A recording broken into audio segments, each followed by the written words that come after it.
சில கூலிக்காரர்களை எதிர்த்து அரசியல் செய்ய வேண்டிய ஒரு நிலைக்கு சும்மா கூலி காலி பெரிய கூலியா உங்க அப்பா அந்த பெண்ணிய உரிமையை நிலைநாட்டின பெரியாரிய பெருமக்கள் கேளுங்க. அண்ணா பல்கலைக்கழகத்துல படிக்க போன பல்கலைக்கழக வளாகத்துக்குள்ள ஒரு பிள்ளைக்கு பாதுகாப்பு இல்லை. சாலையில பயணிச்சு கிழக்கு கடற்கரை சாலையில வர்றதுல உங்க கட்சியை கொடியை கட்டிட்டு குறுக்காட்டி நின்று பிள்ளைகளை தொந்தரவு பண்றான். கேட்டா வண்டி வந்து இடிச்சிருச்சு அதனால திரட்டி போனான்னு போய் சொல்லிட்டு இருக்கீங்க. கூட்டு பாலியல் வன்கொடுமை நடந்தது பொள்ளாச்சியில. நாங்க வந்தால் விசாரிச்சு நீதியை நிலைநாட்டும். நீ ஏன் நாட்டல தூத்துக்குடியில போட்டியிட்டுல 2 முறை எம்பி ஆயிருக்கீல. அங்க நடந்த துப்பாக்கி சூட்டுக்கு என்ன நடவடிக்கை எடுத்து என்ன நீதியை நிலைநாட்டினீங்க? குறிபாத்து தொண்டக்குழியில சுட்டவனுக்கு என்ன தண்டனை? அருணா ஜெகதீசன் தாக்கல் செய்த அறிக்கைக்கு என்ன நடவடிக்கை? பதில் இருக்கா? கொடநாட்டில் கொலை நடந்ததா இல்லையா? 5 பேர் சத்தானா இல்லையா? எவன ஒருத்தன் கொண்டிருக்காங்க, கொன்றவன் யாரு? கொண்ட காரணம் என்ன? நடவடிக்கை என்ன? சும்மா ஏதாவது பேச கூடாது. வந்து நாங்க பெரியார் யாரு பெரியார்? தமிழன் என்று சொல்லிக் கொண்டு தமிழர்களை கொச்சைப்படுத்தக்கூடிய, தமிழர்களை இழிவுபடுத்தக்கூடிய, தந்தை பெரியாரை இழிவுபடுத்தக்கூடிய சில கூலிக்காரர்களை எதிர்த்து அரசியல் செய்ய வேண்டிய ஒரு நிலைக்கு அவர் தள்ளப்பட்டிருக்கிறார். எடுத்து போடுவீங்களா? இப்ப அவங்க அவங்க அப்பாவை தான் அப்படி சொல்றாங்க. அம்மையார் கனிமொழி பெரியாரை இழிவுபடுத்தும் கூலிகளை எதிர்த்து அரசியல் செய்ய வேண்டியது இருக்குதுன்ட்டு அவங்க அப்பாவையும் அந்த கட்சியினுடைய தோற்றுனர் ஐயா பேரறிஞர் அண்ணாவையும் தான் சொல்றாங்க. ஏன்னா நான் பெரியாரை இழிவுபடுத்தலை. பெரியார் என்ன பேசியிருந்தாரோ எழுதியிருந்தாரோ அதை எடுத்து பேசுறேன். பெரியாரை பற்றியே பேசுகிறார்கள் இந்த பெருமக்கள், அம்மையார் கனிமொழி உட்பட. பெரியார் என்ன பேசினாரு, பெரியார் என்ன எழுதி வச்சாருன்னு எடுத்து பேச உங்களுக்கு யாருக்கும் தெரியும். பெரியார் யார் தெரியுமான்னு கேட்குறீங்க. சொல்லுங்கன்னா சொல்ல மாட்டேங்கிறீங்க. பெரியார் இந்த தமிழ்நாட்டில் திமுக அளவிற்கு அந்த கட்சியின் தலைவர் பேரறிஞர் அண்ணா ஐயா பெருமகன் கருணாநிதி அவர்களை விட யாராவது இழிவா பேசியிருக்காங்களா? நீங்க சொல்ற பெரிய கூலி அம்மையார் கனிமொழி அவர்களே, நீங்க பேசுற பெரிய கூலி உங்க அப்பா. அப்ப நீங்க உங்க அப்பாவை தான் ஏற்று பேசிருக்கீங்க. நீங்க ஒரு பெரியாரிஸ்டா? நீங்க அம்மையார் சார்பா கேள்வி எழுப்புனவர் நீங்க. உங்களையே நான் கனிமொழியாவே நினைச்சு கேள்வி கேட்கிறேன். நீங்க ஒரு பெரியாரிஸ்டா? எந்த இடத்துல கடவுள் மறுப்பில்லையா?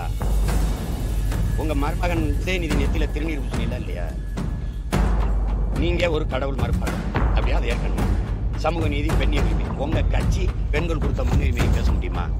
நீங்க பெரியாருடைய சாதி மதிப்பு, தீண்டாமை ஒழிப்பு, இதுக்கெல்லாம் நீங்க பெரியார் எங்க சாதி ஒழிப்பு நினைக்கிறீங்க? இத்தனை தொகுதிகள் தமிழ்நாட்டில் இருக்கும்போது தூத்துக்குடியில போய் நீங்க போட்டியிடுறதுக்கு காரணம் நீங்க சொல்லல. நான் சொல்றேன் காரணம் என்ன? சென்னையில நின்றுக்கலாம்,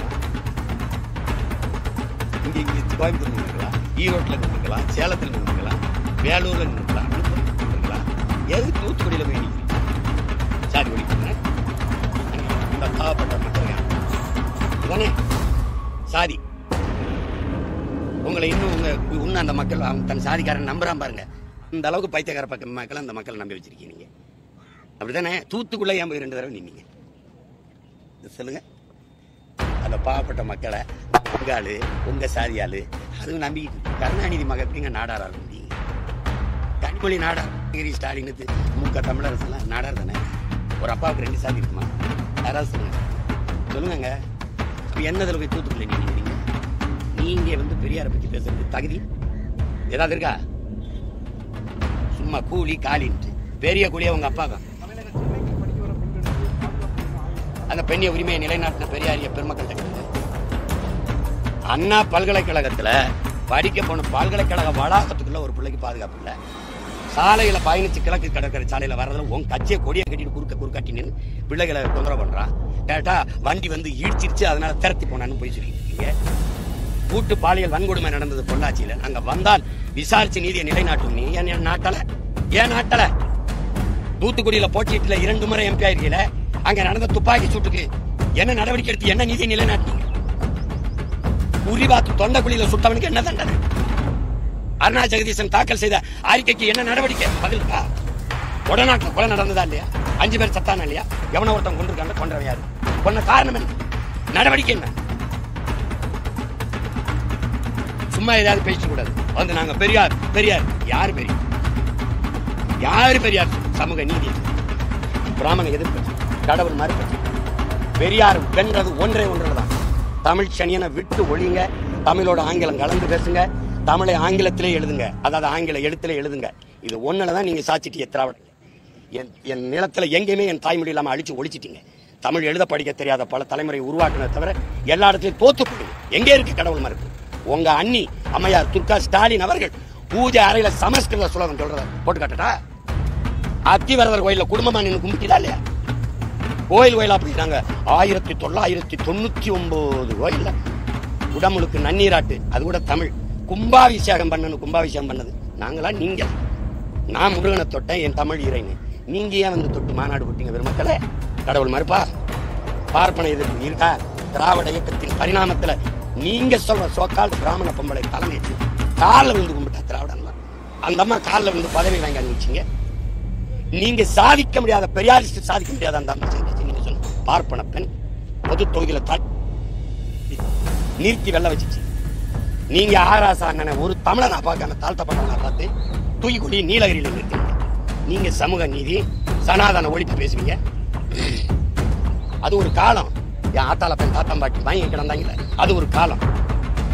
தாழ்த்தப்பட்ட அருந்ததியர்ல ஒருத்தனை தூக்கி சபாநாயகராக்கி தனபால் வரும்போது முதலமைச்சர் வரைக்கும் எந்திரிச்சு நிற்கிற உயரத்தில் உட்கார வச்ச வருமாறு சொல்ற பிராமண பொம்பளை. அதை நீங்க செஞ்சீங்களா? எதுக்கு சமூகம்? எதுக்கு வர? எங்க இருக்கார் பெரியார்? எந்த இடத்துல? படிப்பு மிகப்பெரிய வியாபார பண்டமாக்கிட்டு கல்விய. இந்த இடத்துல இருக்கு கல்வி. யாரு? எங்களுக்கு படிப்புக்கு வராமையா இருந்தது. எங்க அம்மா சொல்லல, கல்வி இருந்துச்சு, காசு வறுமை. அந்த கல்வியை இலவசமா தந்தான் படிக்காத என் தாத்தை. ஊருக்கு பள்ளிக்கூடம் நான் படிச்சது என் தாத்தன் கட்டின பள்ளிக்கூடம் அரணையூர்ல ஒரு சிற்றூர்ல.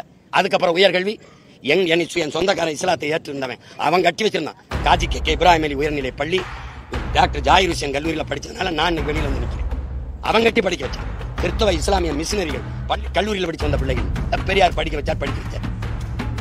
அண்ணாதுரை எங்க ஐயா பெரியார் பேரறிஞர் அண்ணாவையும் பெருமகனார் நெடுஞ்செழியனையும் அன்பழகனையும் பெரியார் தான்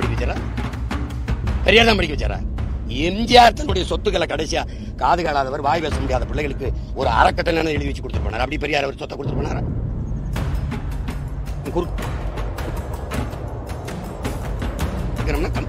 கூலினா உங்க வீட்டுல வந்து கையெட்டி நிக்கிறான். நான் கூலி? உங்க அப்பா தான் கூலி. யார்கிட்ட பேசுறது என்ன இல்லையா? கூலியா? என்ன கூலி? நீ தான் என் மக்கள்கிட்ட 1000-500 பிச்சை காசு கொடுத்து ஓட்ட கடிக்க கூலி. நீ சரியான ஆளா இருந்தா ஓட்டுக்கு காசு கொடுக்காம நின்று காட்டுற. அது எங்க அம்மா தமிழிசை சொல்லுவேன். உங்களை எதிர்த்து போட்டிட்ட இடத்துல ஓட்டுக்கு காசு கொடுக்கணும். அப்படி ஒரு வெற்றியே வேணாம்னு சொன்னேன். தமிழ் மகள் தமிழச்சி தமிழிசை அந்த மாதிரி நீங்க காசு கொடுக்காம வென்றீங்களா?